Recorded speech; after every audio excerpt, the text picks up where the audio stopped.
राम राम मेरा सभी किसान भाइयों को एक बार फिर से स्वागत है आप सभी का मेरे यूट्यूब चैनल पर एग्रीकल्चर होल्डर पर। आज जो हम बात करने वाले हैं वो करने वाले हैं बेसल डोज। बुवाई के समय कौन कौन सी ऐसी खाद दें जिससे हमारा उत्पादन सबसे बेहतर हो और अच्छा हो, क्योंकि जो खाद हम बुवाई में देते हैं उसका रिजल्ट हमें लास्ट तक मिलता है, वही हमारा उत्पादन निर्भर करता है। बुवाई की बेसल डोज ही हमारे उत्पादन को पर निर्भर करती है। जितना बेहतर हम बेसल डोज देंगे उतना ही बेहतर हम उत्पादन लेंगे, कोई भी फसल हुई। आज बात करेंगे हम बेसल डोज में कौन कौन सी ऐसी खादों को दें, कौन कौन से ऐसे उर्वरक को दें जिससे हमें बेहतर रिजल्ट देखने को मिले और बढ़िया उत्पादन ले सके। मेरा नाम है महावीर सिंह और आप देख रहे हैं मेरा यूट्यूब चैनल एग्रीकल्चर होल्डर। जिस किसी किसान भाई ने चैनल सब्सक्राइब नहीं किया है कृपया चैनल सब्सक्राइब कर लें और बेल आइकन को ऑन कर लें।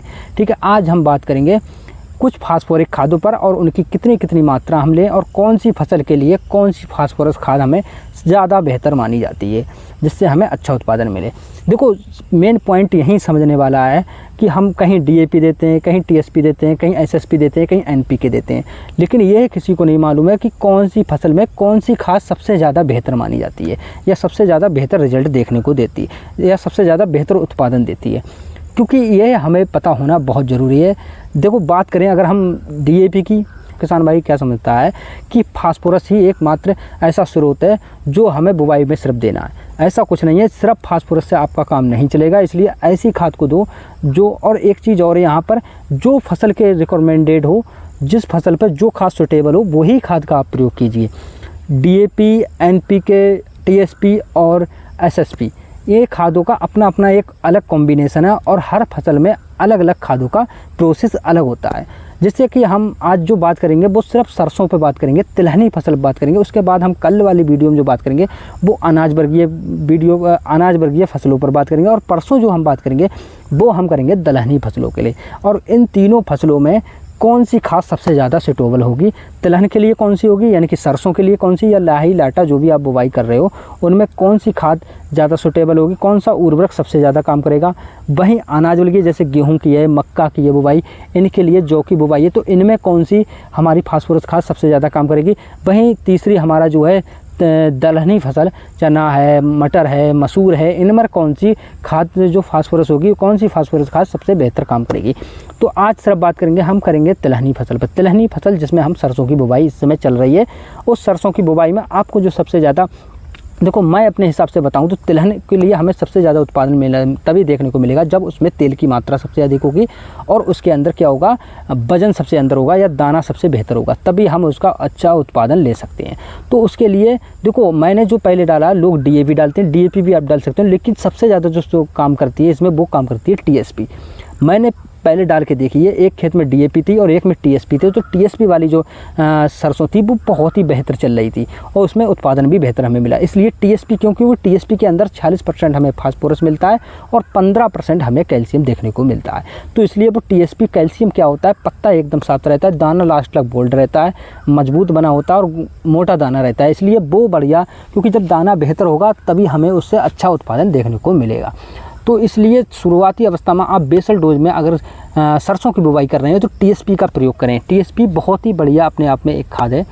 अब बात करेंगे डोज की इसकी। देखो, एक तो और टीएसपी क्या होता है, डीएपी से थोड़ा सा हमें सस्ता भी मिल जाता है, इसलिए और भी बेहतर है और रिजल्ट भी बेहतर है। ऐसा नहीं है रिजल्ट बेहतर नहीं है, डीएपी की जो मात्रा होती है 40% वो प्रॉपर पाई जाती है टीएसपी के अंदर, क्योंकि डीएपी में भी 40% होती है और टीएसपी के अंदर भी 40% होती है। बस नाइट्रोजन डीएपी के अंदर होती है और इसके अंदर नाइट्रोजन नहीं होती, इतना सा फ़र्क होता है। बाकी नाइट्रोजन की अगर आप पूर्ति करना चाहते हो तो पहले कर सकते हो, अगर बेसल डोज में डालना चाहो तो 20 से 25 किलोग्राम आप यूरिया डाल सकते हो, नहीं तो आप पहली जब खाद लगा रहे हो तो उस समय आप यूरिया का ज़रूर यूज करेंगे, तब उस समय आप नाइट्रोजन की पूर्ति कर सकते हो। लेकिन अब बेसल डोज में हमें कौन कौन सी खादें लेना है, जैसे कि 1 एकड़ का मैं आपको डोज बताने वाला हूं, तो 1 एकड़ में आपको 1 बैग टीएसपी के लेना है, ठीक है, 50 केजी। वहीं पर आपको 20 से 25 किलोग्राम या 25 से 30 किलोग्राम पोटास का भी प्रयोग कर सकते हो।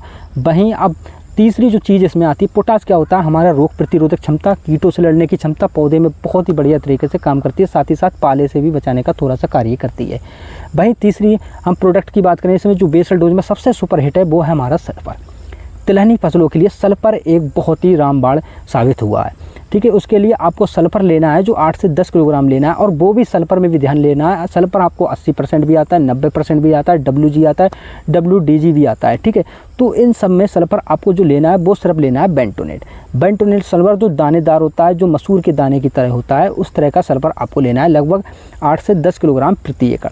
क्योंकि सल्फर क्या होता है, शुरुआती अवस्था में थोड़ा सा पौधे को क्या करता है, स्ट्रॉन्ग बना के रखता है, और थोड़ी थोड़ी क्या होता है, रोग प्रतिरोधक क्षमता को भी कंट्रोल करता है। और साथ ही साथ पत्ते पर जो रंग आपको देखने को मिलता है वो बहुत ही बढ़िया कलर देखने को मिलेगा आपको लास्ट तक सल्फर डालने से।